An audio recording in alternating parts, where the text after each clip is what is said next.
Hello, fellow warriors against consensus reality, lovers of truth, wisdom, irreverence, and taking the piss out of clueless normie gobshites. Yeah, I thought I would give this alt channel of mine some love for a while. This, my Riff Heathen channel, currently standing at 19 subscribers. Yeah, it's how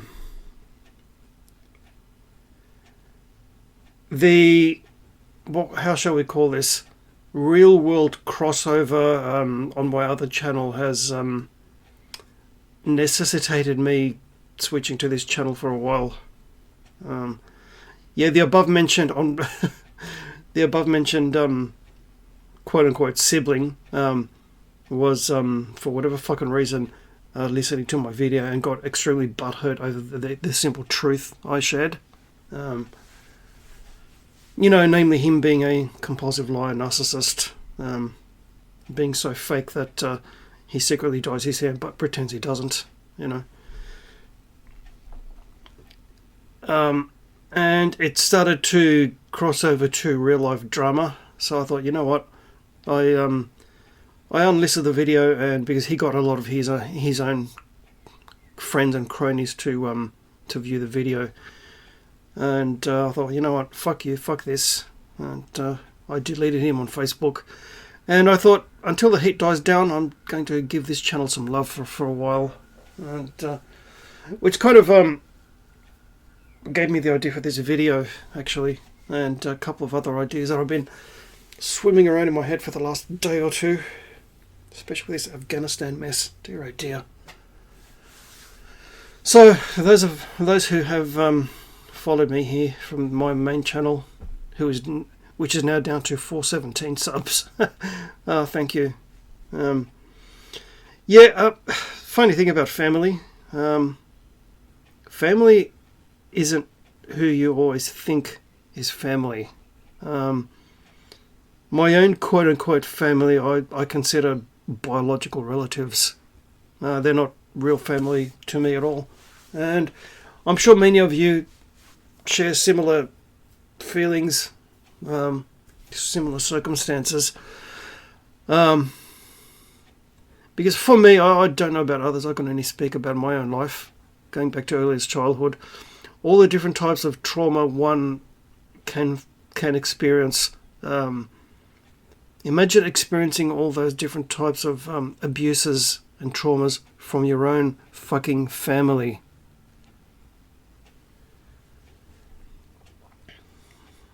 Beginning with my father, upon hearing that my mother was pregnant with me, forced her to take some kind of, similar to the morning after pill, but back then, we're talking, 1971, right? And so he forced her to take these sort of what equates to abortion medications. And now the problem with that was I was stubborn and was intent on being born anyway. So fuck you, right? And he really did me a favour by dying when I was 2 years old. So those of you who have fond memories of a loving, caring father, you have no fucking idea how lucky you are. And the one having two female siblings and my mother being left with suddenly caring for 4 young children. The only same-sex sibling I have was my older brother. Now the problem there was, he's one of these people who secretly loathe himself, and so indulged in compulsive lying from high school age, I'd say, and was jealous because my father preferred me, for the only reason being that I looked like him back then, right? And of course, because my idiot brother was hero worshipping the dopey cunt most of his life, there was that jealousy of that, and spent all of my first 20 plus years putting me down and subjecting me to quite horrific mental and emotional abuse, the effects of which I'm dealing with to this very day. And so if that wasn't enough, I had issues with the quote-unquote sister, and a very overbearing, overprotective mother, and a racist high school, and a mentally, verbally and abusive ex for 10 years. So yeah, it's been a wonderful life. So the one thing that one does learn through traumas and various life tragedies along the way, these things have the potential to teach you a few things, right? When you've been to hell and back a few times, you have the opportunity to learn quite a few things about yourself, about truth, life, the nature of reality, and esoteric philosophies and realities and so forth. So all of these above mentioned things have kind of contributed greatly to me being who I am now. So from that side of things, I'm very thankful. From the other side, I'm thankful that all these above mentioned cunts showed me how not to be. And they have facilitated me effectively being and quite happily remaining a lone wolf. So yeah, my brother got so butthurt, and I'm not a narcissist. I'm quite a humble guy. Yeah, really. In which alternative universe? Yeah, and so I've learned along the way that family does not equate to biological relatives. Family is whomever treats you like family. Whoever actually sends a message and asks you how you are during lockdown, like a couple of friends did the other day. And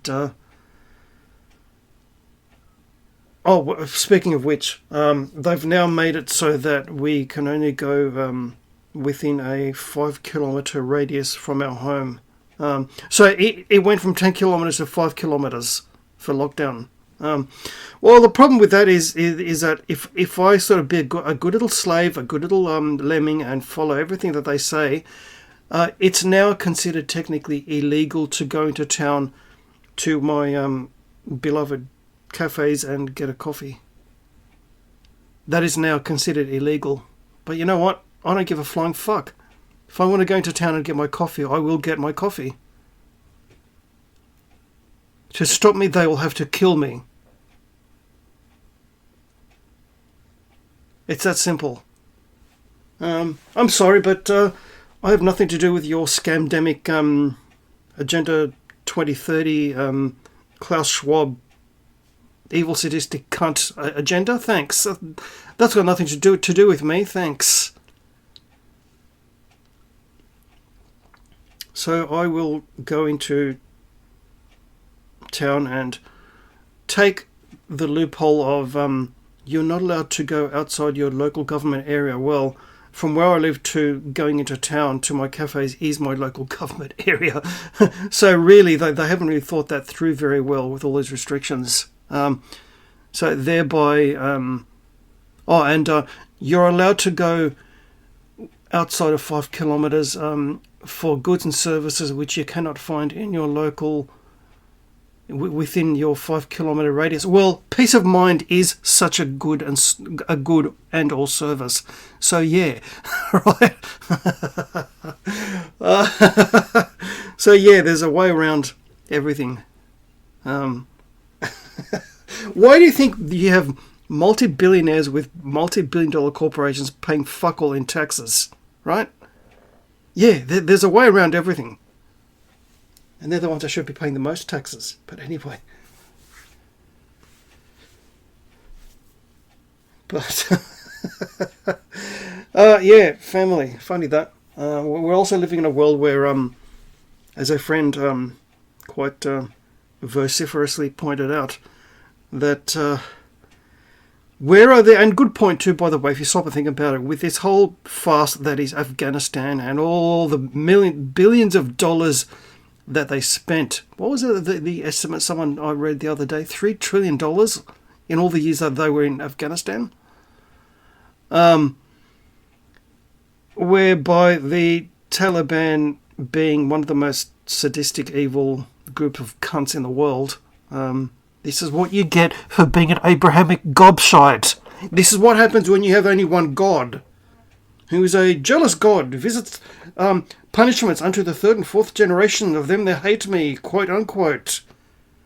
I, the Lord thy God, am a jealous God. You shalt have no other gods before me. Well, I'm sorry, but you can go and fuck yourself. You foreskin loving pedo cunt. Alright?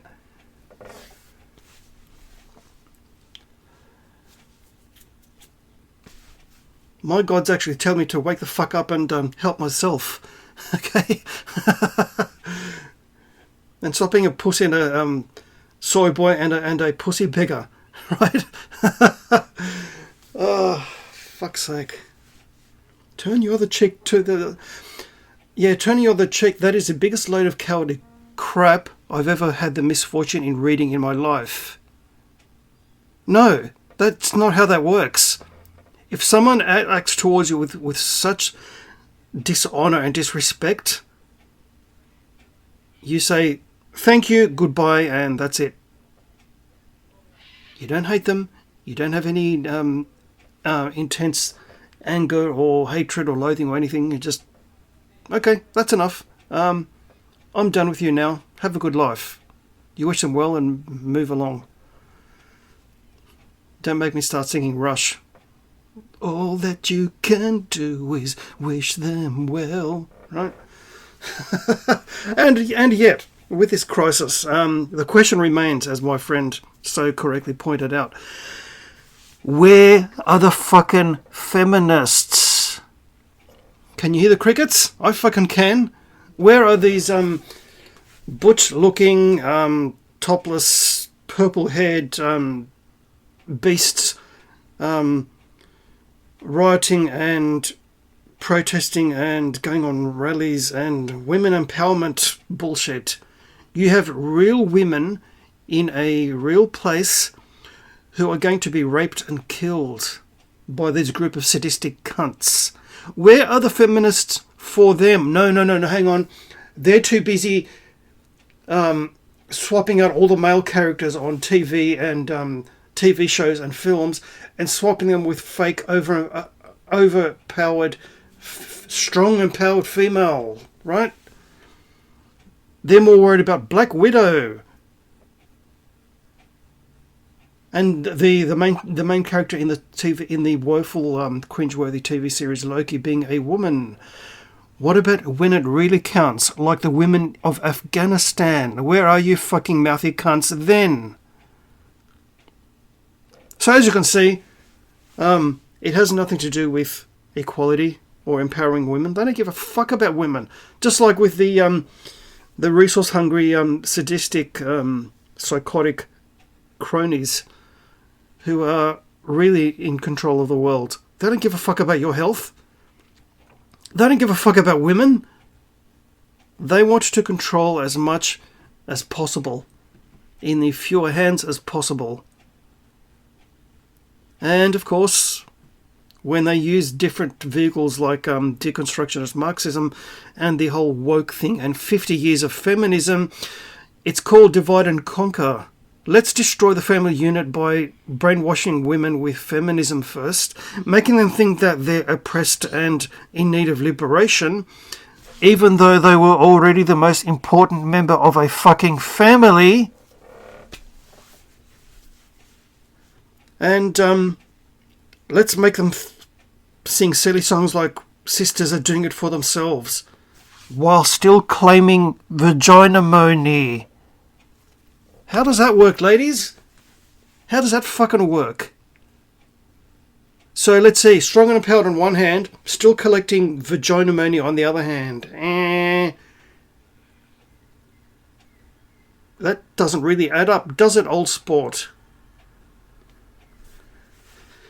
So yeah, basically through all this rambling, the one truth shines out. Truth has never been more important than now. And if you're still with me, you're fucking legends. Thank you for putting up with my ramblings. Truth has never been more important than now, and being truthful with yourself first and foremost has never been more important than now. Because yeah, there's going to be truth that's going to be that's going to hurt like hell.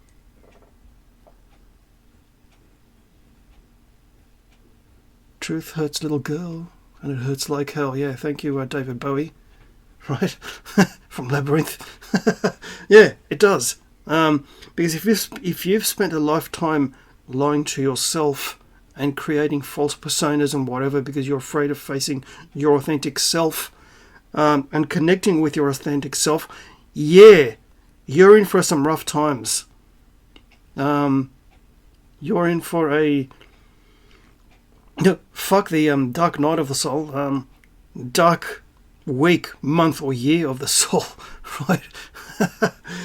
And usually when a person experiences such wonderful things like depression or any kind of anguish or suffering, emotional suffering, that's your body's way of saying, that your mind and spirit's way of saying, yep, you've got some work to do. Hello, no time to be complacent, losing yourself in music, TV shows, and gaming.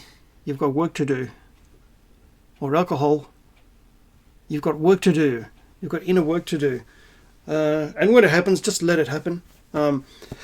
Except, see, the problem with any kind of inner work is there's the lovey-dovey vegan namaste mentality where it's all supposed to be caring and sharing and light and love and nothing bad or negative. No, bollocks to that. You cop it on the chin, and as my old friend Loki would say, you laugh in its face and you embrace it and you love it. Right? Even the worst kind of emotional suffering that you experience and can experience, you embrace it, you love it, and you laugh in its face and use it to transform yourself into a better person than you were yesterday, and to unlock the shackles of your past. Because your past is in the past, it's not now. If it's now, then you're letting it be now, and you're shackling yourself, right? I think we'll leave it there. Thanks for sticking with me all this time. The sarcastic lone wolf on guitar, out.